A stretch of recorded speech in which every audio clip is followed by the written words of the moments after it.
Welcome to 2 Month Review, a weekly podcast brought to you by Open Letter and 3%, in which we take one giant book, break it down bit by bit, section by section, analyze it, talk about it, discuss it, make jokes, have a good time. This season, we are talking about The Dreamed Part by Rodrigo Frazan, and today specifically, we're going up to page 362. I am Chad Post from Open Letter Books, and I'm joined as always by Brian Wood, author of Joytime Killbox. Hi, Chad. Doing okay, man?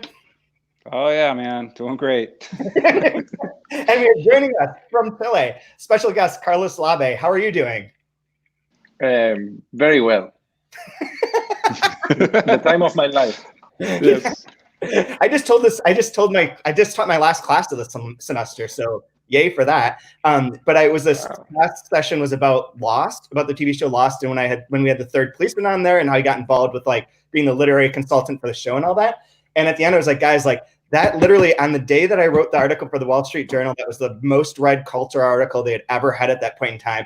I knew that was the best moment of my life, this whole series of events, and I would never have that again. That was the peak. And now we're here at like the nadir. I hope exactly the nadir. Like telling them this amazing worse. fun, and now it's no. Now we're here. Yeah. Oh, sucks. So anyways, Carlos, why don't you tell us a little bit about what you're working on now in your books in general? Because we have published 3 of your books, correct? Yes. Well, right now, spiritual choreographies seems too far ago, right? No spirits, no choreographies anymore. Nobody is allowed to dance. Nobody is allowed to have a spirit. We are all bodies with a virus, and everything is material. So abstract experimental fiction writing is not important. Well, never was important, right? But no. But now you're making a huge leap there. There are a few stages of other things that we have to believe in first under assumption. But the thing is, right now, I have to just work, right? And no more spiritual choreographies for me. Yeah. I guess I'm going back to Navidad and Matanza. That's more concrete, more politically charged. Mm-hmm. No, but the thing is, right now I'm in Chile. I have been here 3 months and a half, and I think I have 2 weeks or 3 weeks to go back to New York, home, where I call home for the moment. Yeah. I don't know how's my home anymore. Maybe full of, I don't know, rats enjoying themselves. But nobody's checking the place. It's just there.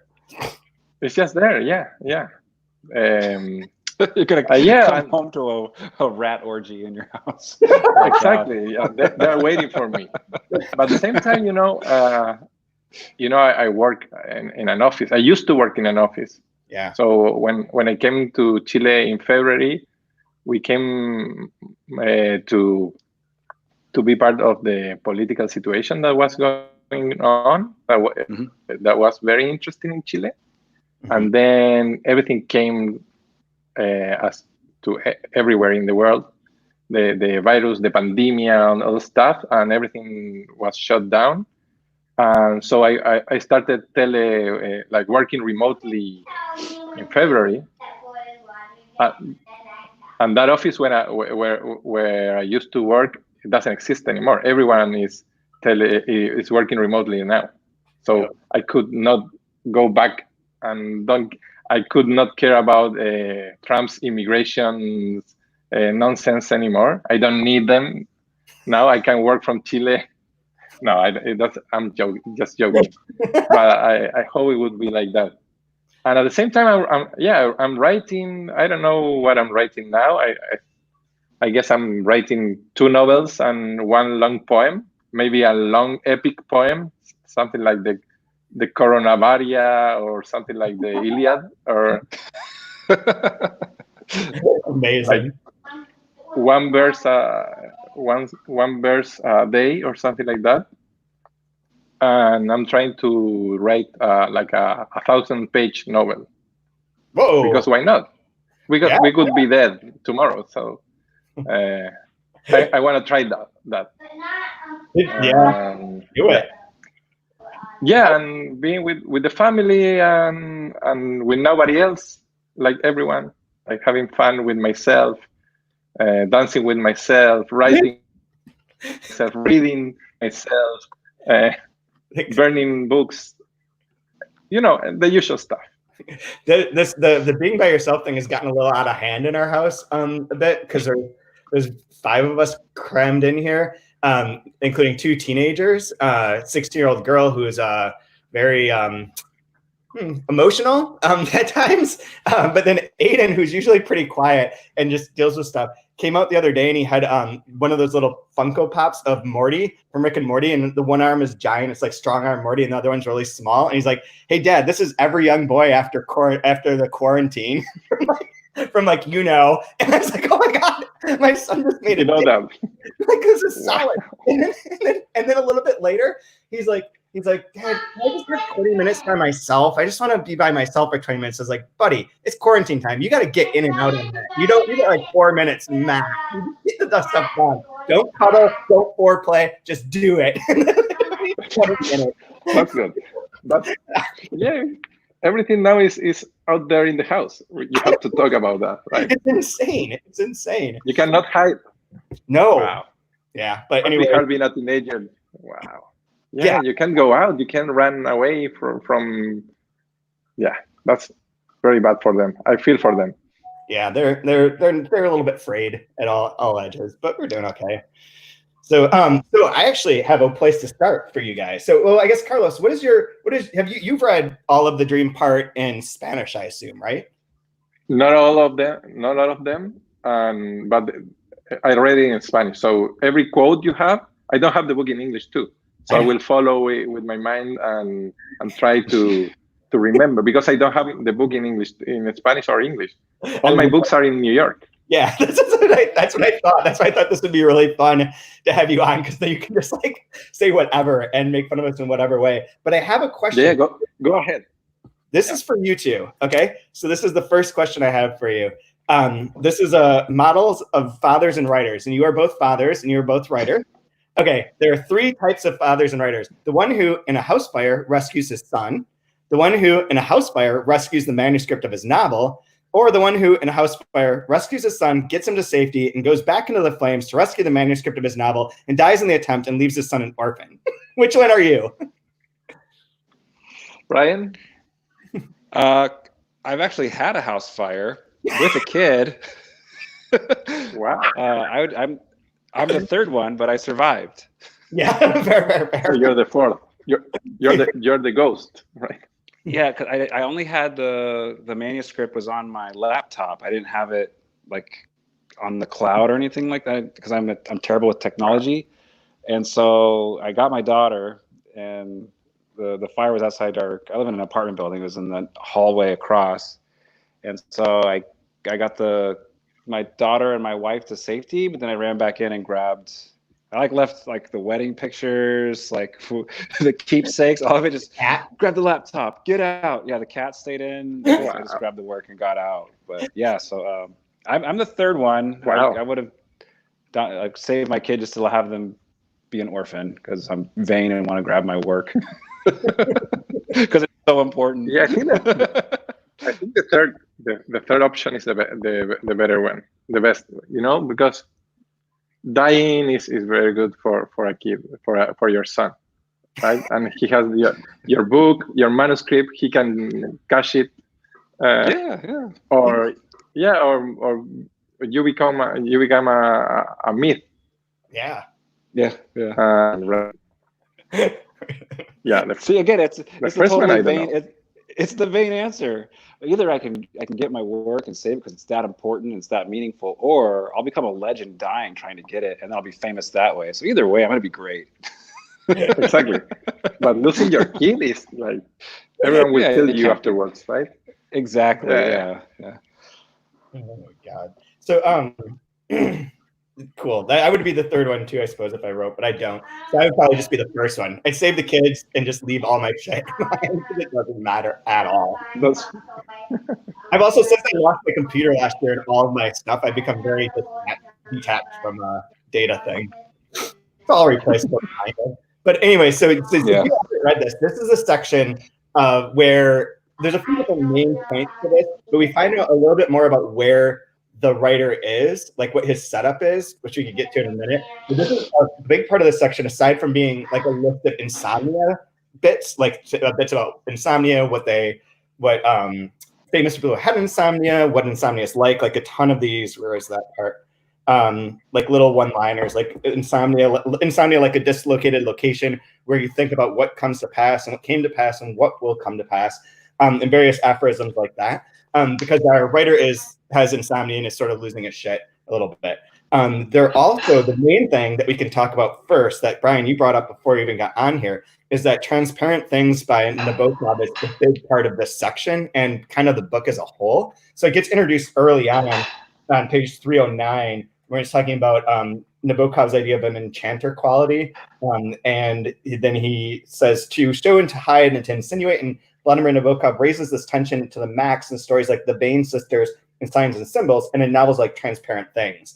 And then a little bit later, there's a guy approaches the writer at a bar that's the Belvedere. And the Belvedere is a bar in Barcelona that I've been to with Rodrigo, where we had our mantras. But this guy talks to him about transparent things, about writing, and keeps drinking bullshots. Which, do you know what a bullshot is? Well, it's in the book, yeah. You gave me the recipe yesterday, and this is not a beverage. It's a marinade. It is very strong. Soup, right? It's like soup. It is beef Very broth, Spaniard.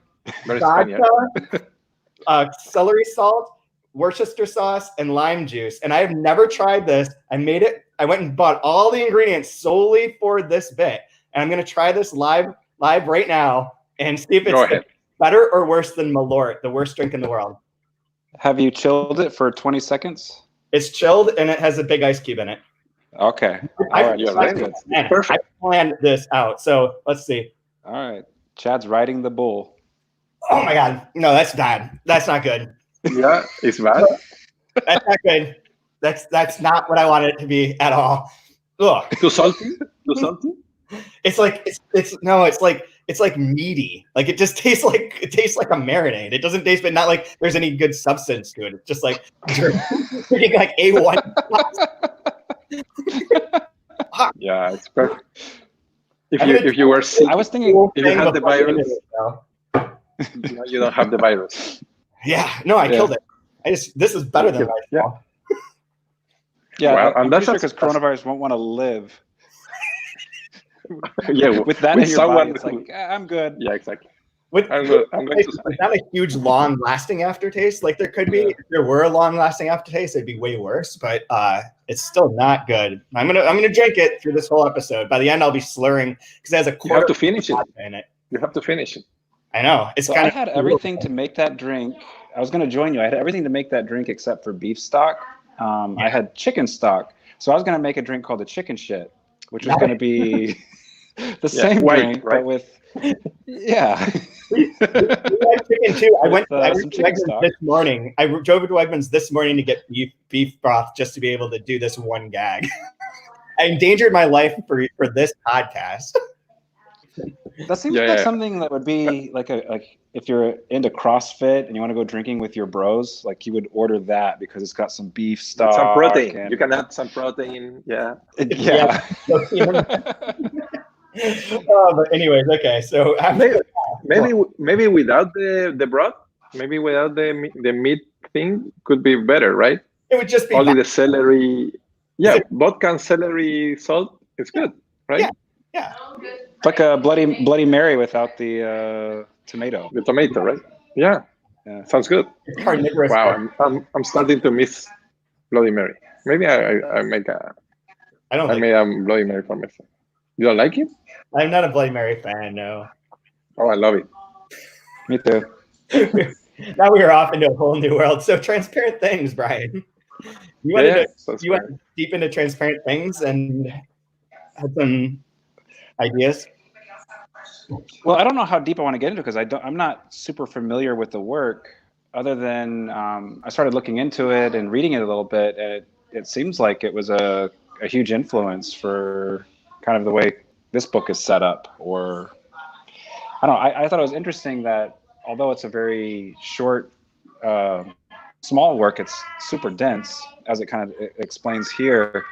But I like the idea that what's more important than the story itself is who's telling the story, as it's switching narration, and who's the narrator, and are they ghosts, are they alive, are they not? And it's almost like the future is so uncertain that the past in that book becomes like the sexiest, most seductive thing.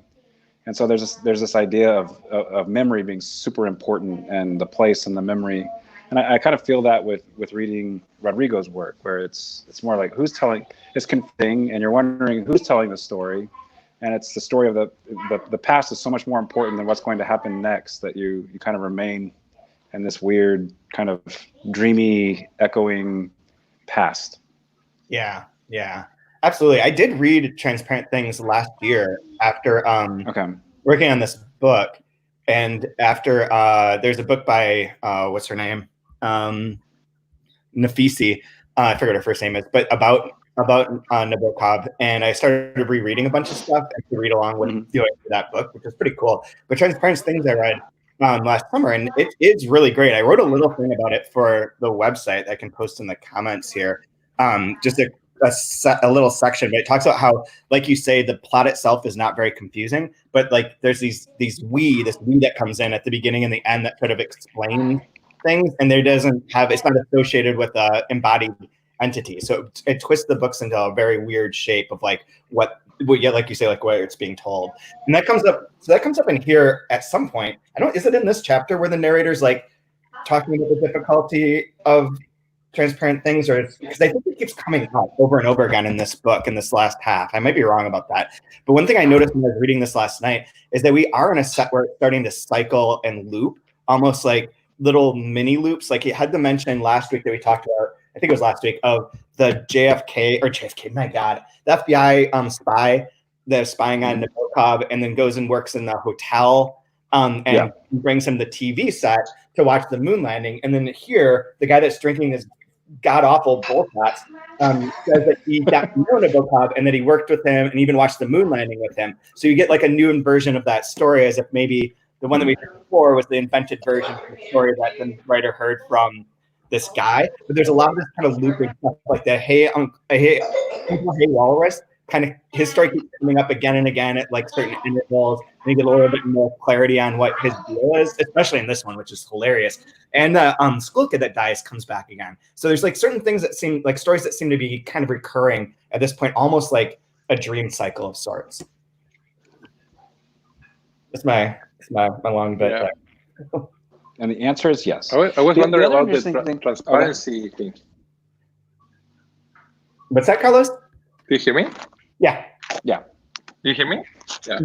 The transparency word, it's very, from a Latin American point of view, talking about transparency immediately echoes you to the American, American literature,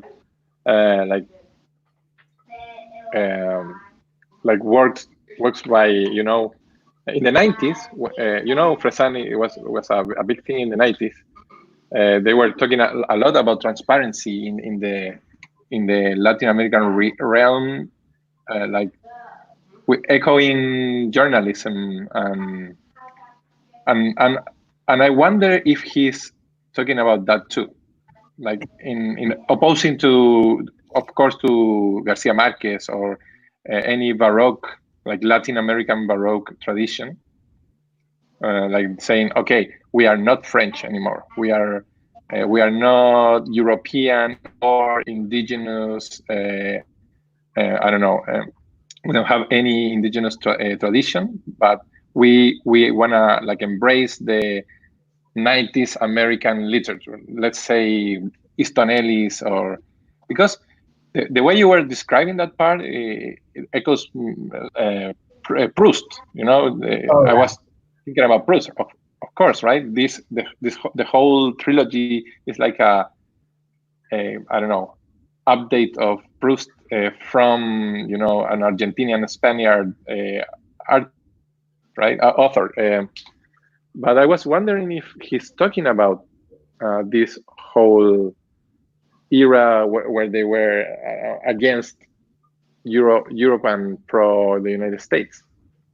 That's interesting. That's really interesting. There's a couple of things came to mind as you were saying that too, like the relationship to the word transparency, just to begin with, and like sort of the. I mean, now it's got very political context almost all the time. I'm going to use it that things are not very transparent, or that they should be more transparent, or whatever. But in a way, it does reflect back on his autofiction comments too, of like the sort of transparency of like of it being clear that it's you as the author, whereas this is playing the game of like it's not Rodrigo, the writer is not the writer of the books. Like there's a lot of different layers to who's telling the story or where it is. So it's not totally transparent. It's like the opposite of that. It's like, no, instead of like being autofiction, this is going to be a crafted fiction that is clear. It has those dealing with that, right? Too. With that idea of the like journalism. And journalism is not transparent anymore. Everyone knows that journalism is totally like fake and like maybe it's more arcane than fiction. Like who's behind this? Like they want us to think this not because they want that directly, but it's like Trump saying like drink bleach. It's not that he wants us to drink bleach. He wants just try like how they call it, flying balloons or something like that. Test balloon. That like test balloon. Let's just test who like it's fishing, right? Let's fish for some fools, and in that way, transparency is not transparent anymore, right? And I wonder if it was transparent. When it was transparent, was it a time when transparency was transparent, or was it literature when transparency was transparent? That's my question, right? That's for you, Brian. I'm not up to that level, especially after 3 sips of this fucking drink. No, I think you're spot on with bringing in Proust. It talks about Proust about quite a bit in this section as well. So yeah. I think that's a fantastic observation that you're making, and I really am curious. Maybe at another point, I'd love to talk with you more about American literature in the 90s and what was inspiring or not inspiring, because that's fascinating to me. Because I always think of like, it was interesting, like in my education, I was always kind of upset that we never got to get to American literature, because there's so much European literature in the canon that like there's no time to do any kind of a American lit, and like forget South American literature. Like here's Borges, you could do an essay by him, we're good. All right, moving on. and one magical realism story. Okay, good. Let's check off that box, and let's go back to Wordsworth. Right. Exactly. So, and in Latin America, that's the 60s. Yeah. So we are all the time behind, right? Yeah, it doesn't help that like there's a lot of things about that too. And you want to go deep into this, using this transparency as like a metaphor. There's also the non-transparency of why certain authors got selected to be published in English and other ones didn't, and how that then influenced the way that we perceived the literature from Latin America. I mean, all that stuff gets crafted and definitely not transparent. I mean, you could say it's all just money. Everyone's looking to make the most amount of money, but there's something more to it in taste making that has its own agenda that isn't very clear. Yeah, for translations, transparency is never there, right? That's why maybe a translated book is never. It's not easy to be like a popular book, because people can see the glass, right? people can see a little bit of I don't know, of your halo in the surface. And in the case of, I was thinking about Fresan, it's very tricky because he's an Argentinian guy in Spain. So in Spain he's not transparent too. But however, he's almost a Spaniard now. But you can always see his Argentinian roots. And at the same time, an Argentinian is never a transparent like this. There's no myth of transparency in Argentina.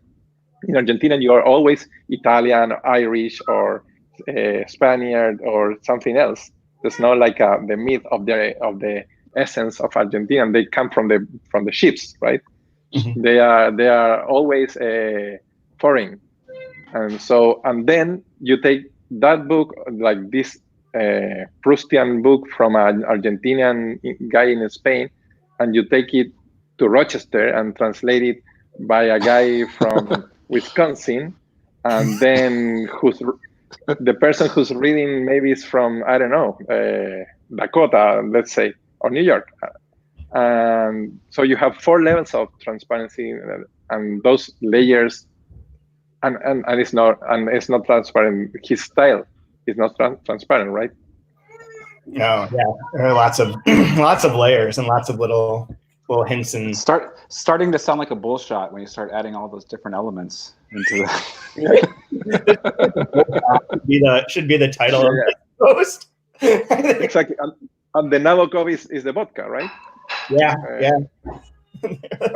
What's the broth? Maybe the broth is. Yeah.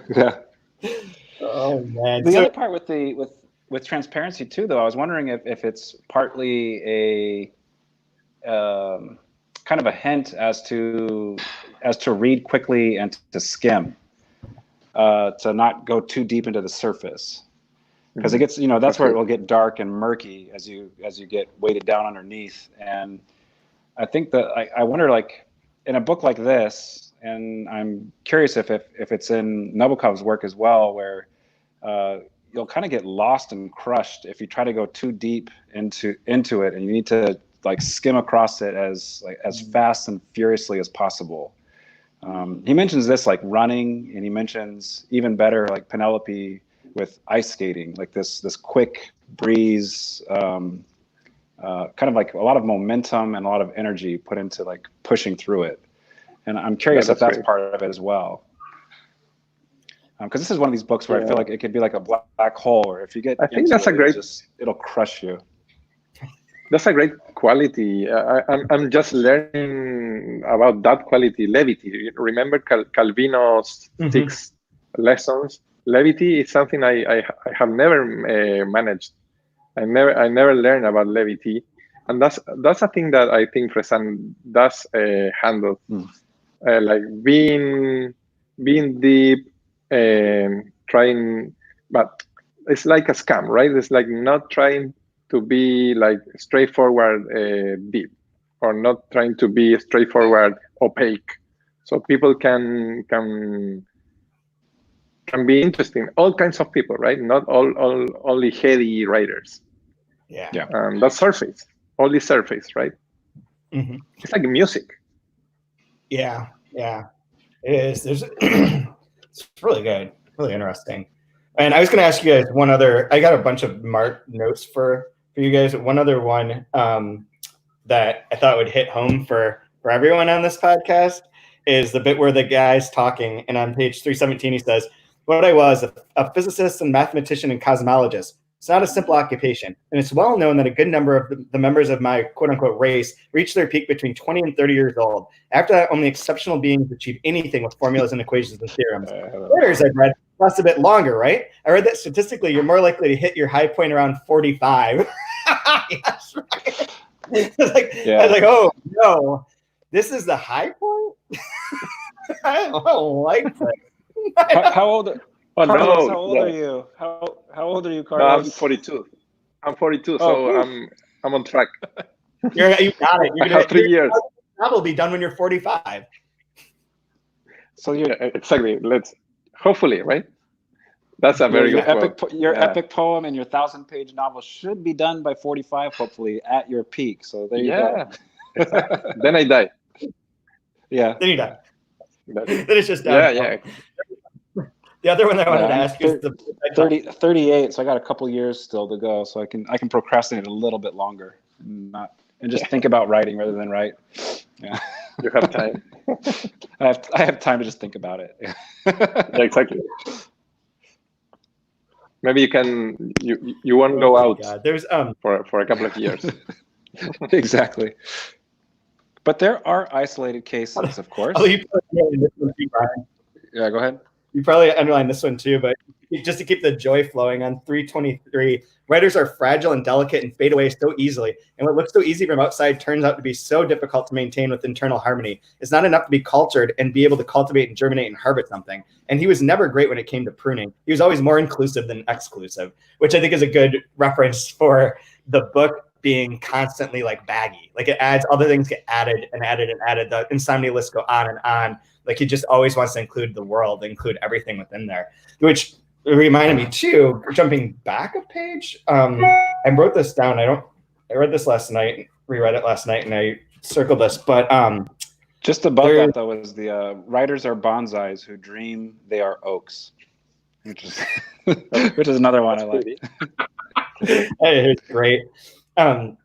This part where it's talking about God, and that I identified with the Judeo-Christian idea of God. The idea, my idea, was that sooner rather than later, humanity would end up attaining such great computational speed and storage capacity that all that very big data would be transformed into an entity capable of generating an infinite virtual time, which would allow the invocation of the communication and consultation with every being that's ever lived. And I believe that we live in a simulation more than ever because of like the way the world is. And that one really spoke to me. It was like, yep, I get it. We're in infinite time now. Time doesn't work right. And there's another interesting part that relates to this quarantine COVID moment later on, where it's talking about speed of time and how, so it's on page 351, the terrible paradox that as less and less time is left in life, the days pass more and more quickly. And that when we're children and we have everything in front of us, time seems to crawl slowly or to waste its own time, lying on its back and looking up at the tempera painting and the lights and shadows dancing across the ceiling. There's, as for almost everything, a more or less scientific explanation for the phenomenon. What slows down or speeds up time, they say, is either lack or excess of experience. During childhood, everything's new, everything requires analysis and study and assimilation. When you pay more attention to something, the brain works more and annuls and slows down everything around to prevent distractions. Thus, the occasional zombies end focus of some children. And I thought of that in relation to this because the days here in isolation seem to be very weird. Like they sort of jumps. Like at moments in time, I'll be like, oh my God, it's already like 2:00. And then it'll be like 45 hours before bedtime and it'll just drag on and on. And I had the sense that it's like, we're in a new situation where we haven't had this experience of being in this space. Start paying attention to one thing, COVID, there's no news anymore. Like you said, Brian, they released the Pentagon released the alien videos and nobody gives a shit. But news are always the same. Right, exactly. Yeah, news are always the same numbers, right? Only numbers. Yep. And I think that's making time pass in a weird way because we're focused too much. We're so focused on something and we're learning new things. And because of that learning, it's making our time ebb and flow in a way that it wasn't before. That's my new scientific explanation for why I have my very now regularized strange mood swings through the day. Are you guys do you guys like to read books like in a sitting? Are you alive? I'm barely. Are you good? Mm-hmm. You know, Monday night I sat with a novel and I read the entire novel, a 100-page novel by a Chilean science fiction writer, a woman. Her name is Elena Aldunate, and the title would be like approximate in English would be like, from the cosmos they want them virgins. So I read the book. It's very interesting, and I read the book in like a couple of hours, and so crazy the book. It's a science fiction book from the 60s from a very Catholic, strange woman, but very good writer. And I felt like when I finished the book, I felt like I was like 3 days reading the book. Very short, very exact, nothing sprawling, full of transparency. But I felt like that's because the subject, right? The subject was in Chile. Then they went to the whole cosmos, the whole space, and they go back to like 20 years later. So to me, it was like a ride, right? Mhm. But then I was thinking about books like this one, Fressan's book, Fressan's trilogy. It's like, or like reading Proust, or listening to the new Bob Dylan song, or I don't know if the newest one, right? Like the 12-minute song with a lot of references. But when I was listening to the Bob Dylan song, to me it wasn't like too long. It was like the guy was repeating everything. It was a pattern, right? So our COVID days are like very pattern-like. Mhm. Everyone's the same. Everyone's with the same people, doing mostly the same. You are quarantined. So it's. I wonder if for you guys, like reading these days, they change your time sense of time, right? And it depends on the book.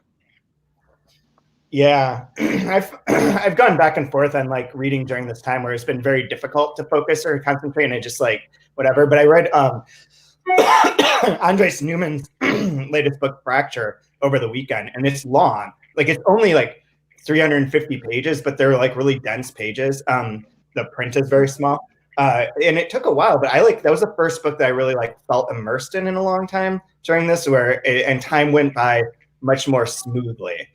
Otherwise, it seems to be very herky-jerky with like reading different bits.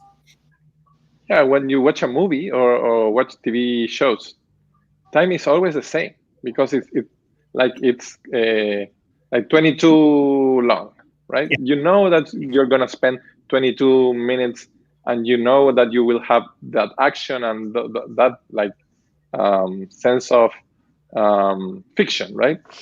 But books, it's very interesting, and I wonder if books will be more popular in that way when people start with this long quarantine or I don't know time.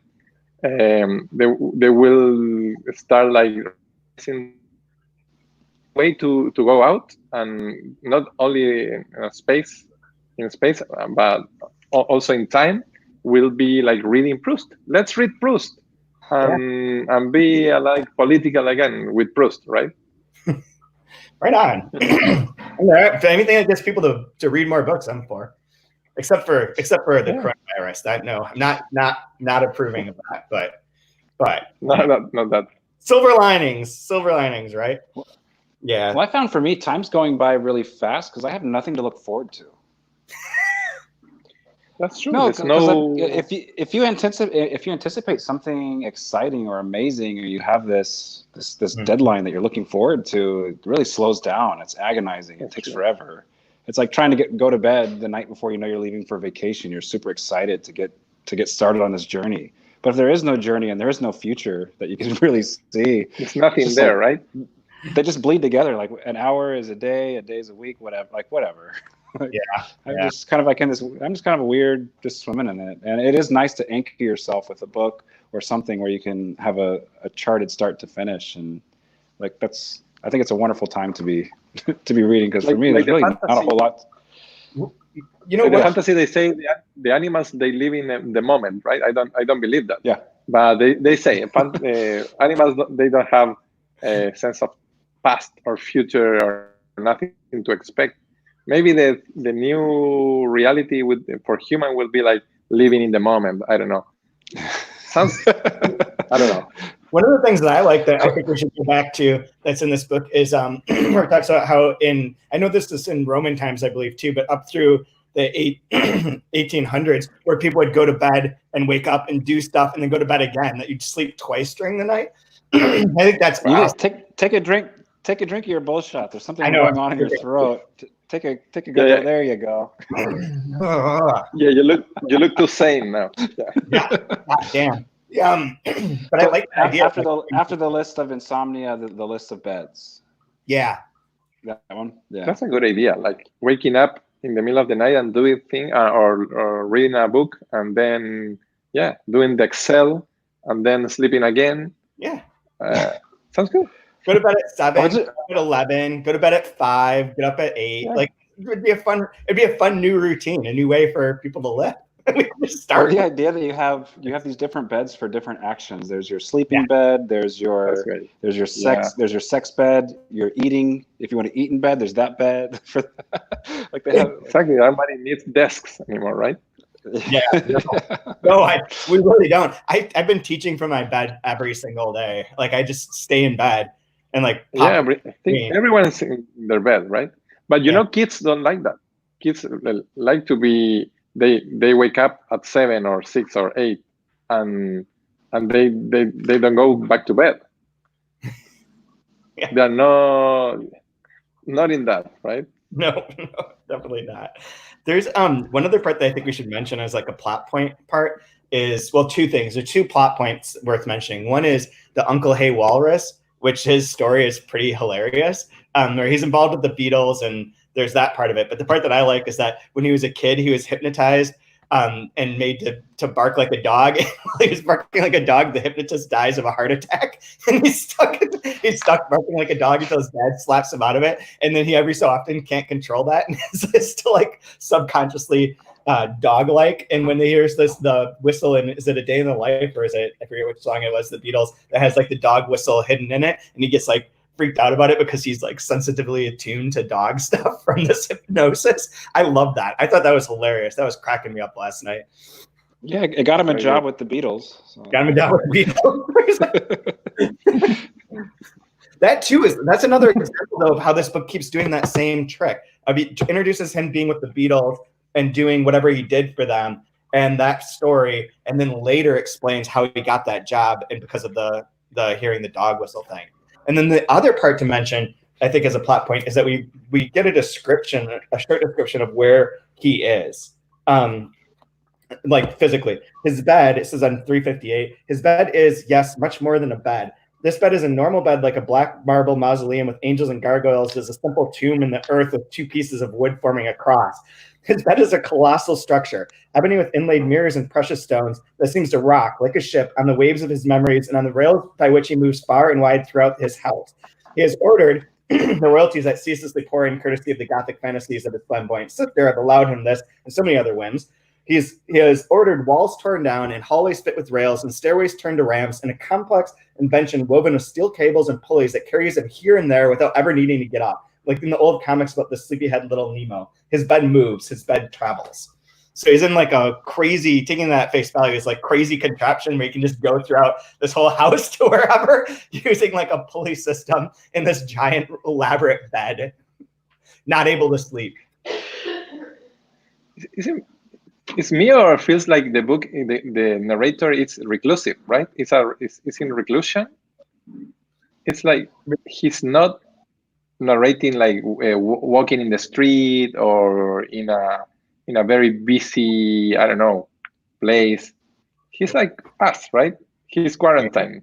He's like checking his flow. Yep. It's a good book for the moment, right? Yeah, it's true. It is very revisionist. And he's also like, I think he's sort of reclusive in this state too, because he's no longer a writer. He's an ex-writer. He's written his last book, according to his statement. So he's resigned to being an insomniac in bed.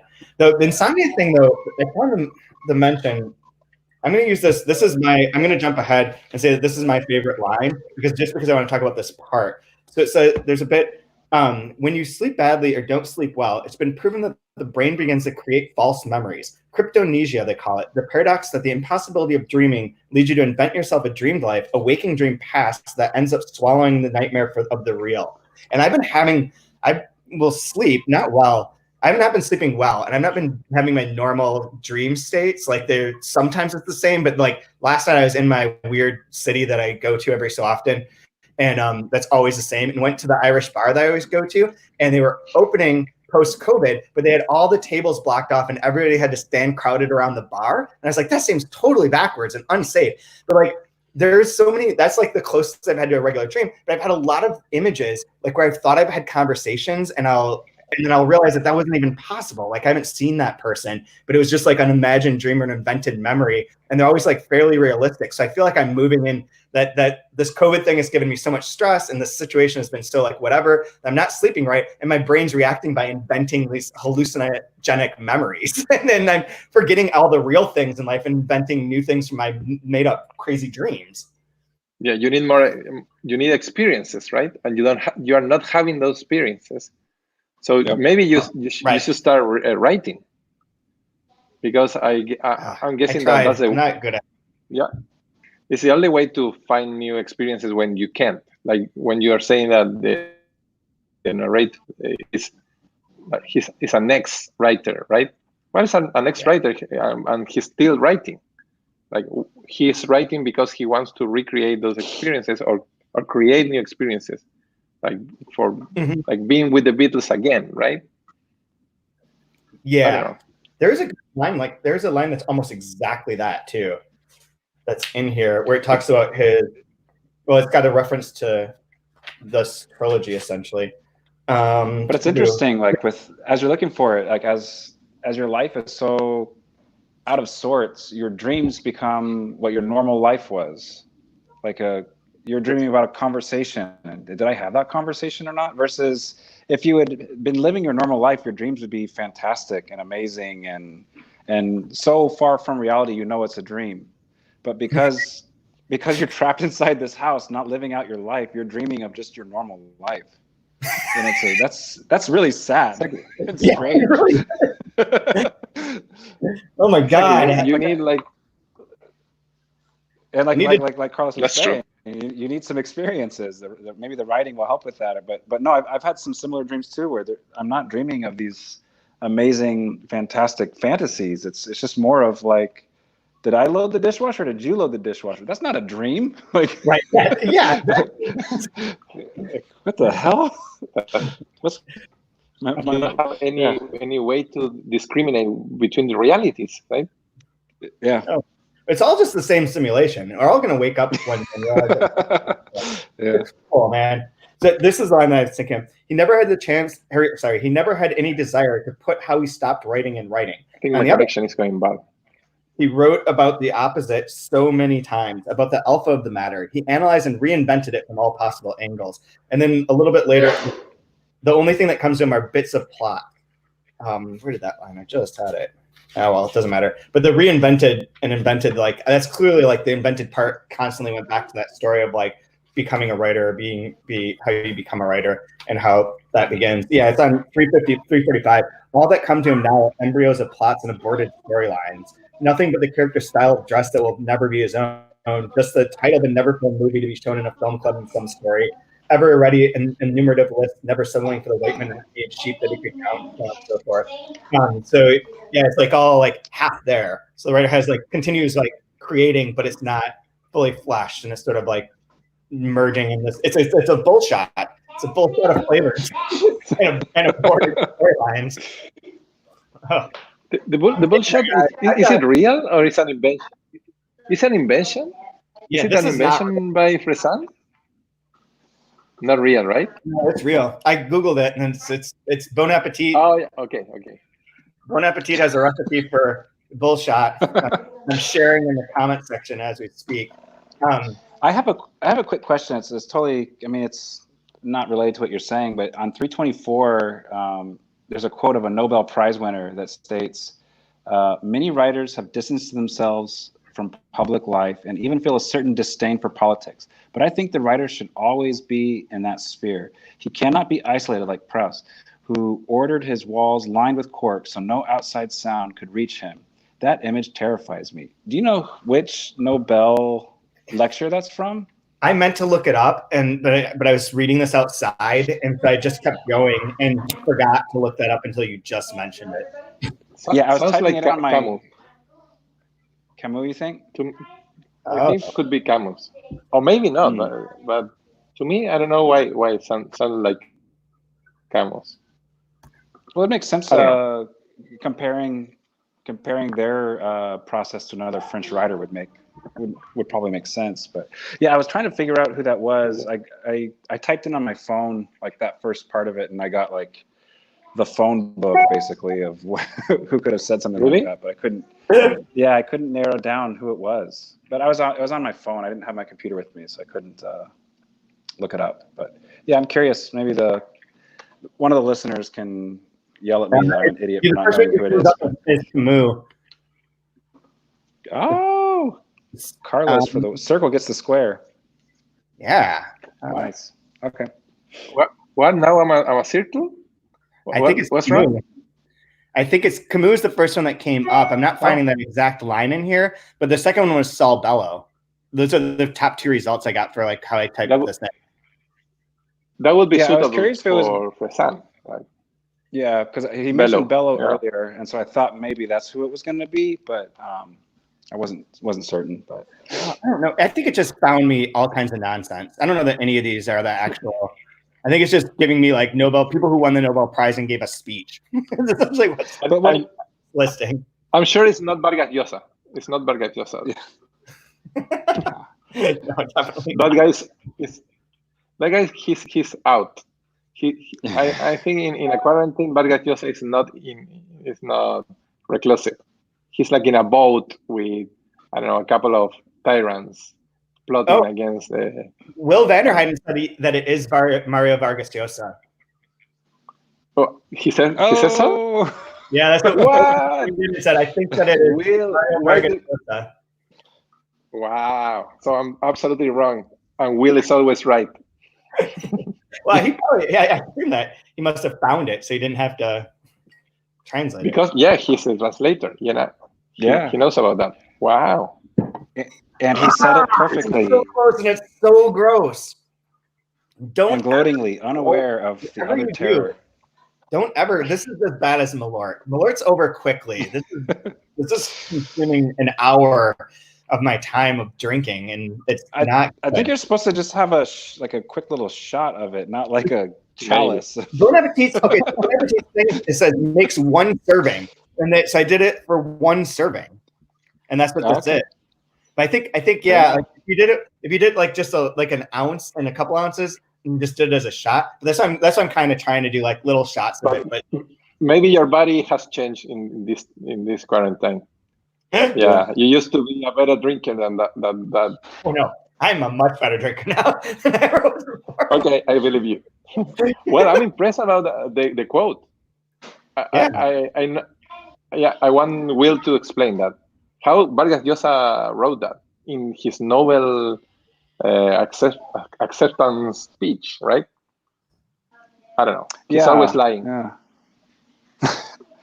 But no, I mean, I struggled with it because I was wondering, like, am I supposed to be like, not like I have to be one or the other, but what do I want to be? Do I want to be a writer that distances myself from public life and a disdain for politics, or do I want to like be incorporated and have that influence in what I'm trying to do?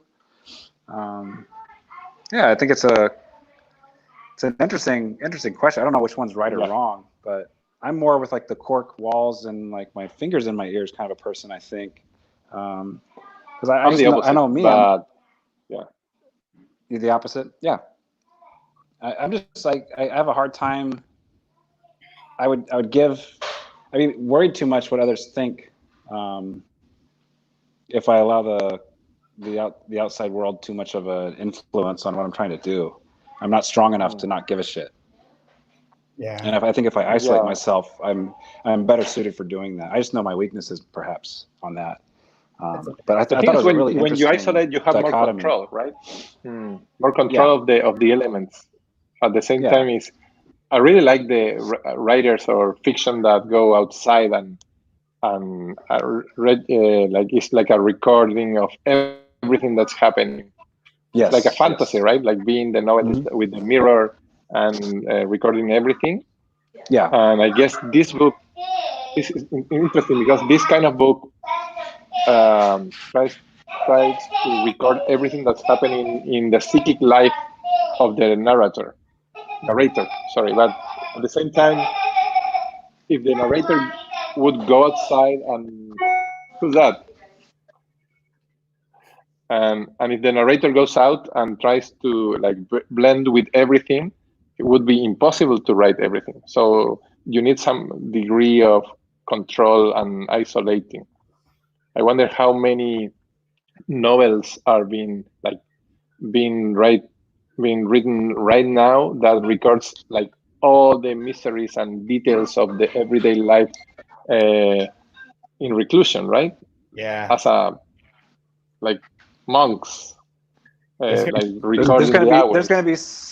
There's gonna be so many terribly intimate, my year, Brooklyn marriage, introspective, books. my year of quarantine. Like, oh, Exactly. good God, can we go outside, please? Lists. There's Exactly. two things that you just reminded me of. Yeah. One, okay, so Will wrote back. Will says, haha, yeah, that could be where it's from, actually, the acceptance speech. He ran for president, so he didn't just think writers should be political, but they should be politicians. Wow. Oh, And then That's worse. there's a part in yeah, I don't know that writers should be politicians per se. I think scientists and I don't know, people like that should be politicians. Definitely or politicians. a TV show host. Politicians. Yeah, Anyone who's a politician should not be doing it. Full stop. Okay, so there's this bit where he says, nobody will ever, insomnia, a transparent, opaque thing that abides no interpretation. Nobody will ever buy a book entitled The Interpretation of Insomnia because there are no two insomniacs alike or systemizable. Nobody will ever tell their insomnias, nor will they say, you'll never guess what or whom I insomniated last night. Nobody thinks their insomnia holds any interest for anyone else, and besides, it's embarrassing to bring it up. Having insomnia is the closest thing to making that dream of discovering you're naked or your teeth are falling out in public come true, with the particularity that then and there the only audience is yourself. There is a book called My Year of Insomnia that came out just earlier this year about this person that had insomnia for a year and wrote a whole diary about her insomnia. It's published by Grove. I can find it. Sounds like a good book, right? I looked at it. It's called The Shapeless Unease, A Year of Not Sleeping. Wow. And it's, yeah, so it's by Samantha Harvey. And it says that it's an intelligent anatomy of her insomnia, where she spent a year not sleeping in 2016. So someone is she a scientist? Wow. Which is funny reading that, because I was like, I remember when that book came in, I sent him a picture of the cover of it because it seemed to tie into this. But yeah. I don't know if it's good or bad. It looks like it's kind of like dream-like poetry and half like journalism of like our diary account of a memoir. Wow, you're gonna finish it. I'm so close, guys. So why don't you, or Carlos can't do it, but Brian, do you have a favorite line from this section? Sure. Let's wrap it up here. All right, I'm running out of battery, so I'm like, oh, hanging on here. Yeah, I was talking with Rodrigo one time when he was in town, mentioning how much I liked his like long, exuberant, like breath of fresh air sentences, and how much different they are than mine. And he's like, well, you don't want to do like sentences like I do. Like yours are fine. I like yours. It's like, just be you. So this was the quote that kind of reminded me of that conversation we had. It's on page 323. And also to all those riff writers, and then he mentions a bunch of riff writers who produce that joy of watching somebody run, and at the same time reading them, you feel you are running with them, alongside them, not really comprehending why, and not really understanding what they're trying to tell us there, and that deafening wind, hands and arms and legs in ceaseless motion. Almost nobody reads those writers anymore. Almost nobody dared to feel that kind of euphoria or had that energy to run like that. Yeah, I like that. We get the Nobel part on this, like, but I really like that idea of Rodrigo's writing. I think Brian's phone just died. Oh, nope, there you are. I think something just got. And my other favorite one is on 350, and this was sort of a COVID dark moment. Anyway, at the beginning of our lives, death is always something that happens to others. And every so often it happens to those young people who, with perspective, when everything has been consummated and they've been consumed, are remembered in a grave voice and saying things like, there was something in them that made you think that they wouldn't live that long. Like a kind of sadness, like a melancholy, not for what they had lived, but for what they would never live. And I read that one last night too. Oh no, that's like, I feel like that in this current moment. Yeah, exactly. Yeah, when people die, right? Boom. Like Bullshot. he or she, you finish. Like you're done. I'm done. Oh, I am marinating inside now. And You speaking can of really death, Chad finished the delicious. Bullshot. Oh my god. Anyways, What's the name in Spanish? What's the name of the Spanish of Bullshot? I have no idea. Of the drink. I don't know. I don't know if Will knows and he's listening. He can chime in, but I have no idea. I just looked it up because it was funny that I recognized the place, the Belvedere, and went and looked at the pictures and was like, yeah, I'm pretty sure that's where we went. And then when it had, instead of mantras that you had there, Bullshot, like, I was like, oh, I need to give this a go. And then I read the description. I made the horrible choice. Yeah, it's the same. It's Bullshot in Spanish too. It's the same. And I know I don't know if you guys are missing. Well, I know you tell are missing going to bars, like guessing by your dream of going to your city into an Irish bar. Yep, it has to be an Irish. I don't know. Well, it's always been in my dream city. My dream city has a very specific Irish bar. It's set up in the same place every time I dream this city. So it's one I can count on. Wow. You have to tell me more about that city. But the thing is, I'm dreaming a lot about parties. Like I'm going to parties every night, and they're great parties. And it's not bad because in the morning I feel like I went to a great party with no hangover or nothing. Like no. Nice. But I don't know. I wonder if we are being part of this experiment when we are like you say, like in a simulation, right? And we are in our dreams. We can, in our fiction, right? We can do whatever we used to do, and maybe they are like monitoring what are we doing in our like free time. Yeah. Sounds very bleak and very obvious, right? Very obvious. Well, thank you for coming on, Carlos. All three of those books are available through Open Letters website or through your local bookstore. They can order any of them, ship them, get them to you. So if you're listening, order Navidad Matanza, La Cuela, Spiritual Choreographies. Also, Joytime Killbox from Ryan, available everywhere. I've seen some nice tweets about it recently, which is cool. Positive.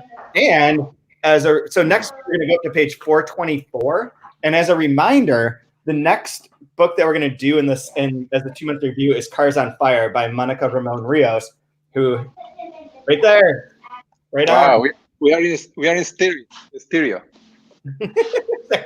So we're gonna do that next. So anyone who wants to follow along, it's a shorter. We're going to do 3 shorter books, all by female Spanish writers, translated by females. So it'll be a different sort of season, but they're also all books that are coming out during this pandemic. So to try and give them a bit of extra attention, we thought we'd do this 4x4 by Sarah Mesa and the Book of Anna by Carmen Buyosa. So 3 different Spanish writers, Mexican, Chilean, and Spain, but all relatively short books. This one is short stories. So if you get it, we'll have a schedule up very soon, but it'll be a fun one to do over a few-week period. And hopefully Monica can come on and talk to us as well. Yeah, I'm sure she will. Good. Okay, anything else anyone want to add? No, guys, stay safe and go have fun in your dreams. Yeah. Meet a lot of fun people when dreaming. And yeah, and when you write, please don't write about insomnia.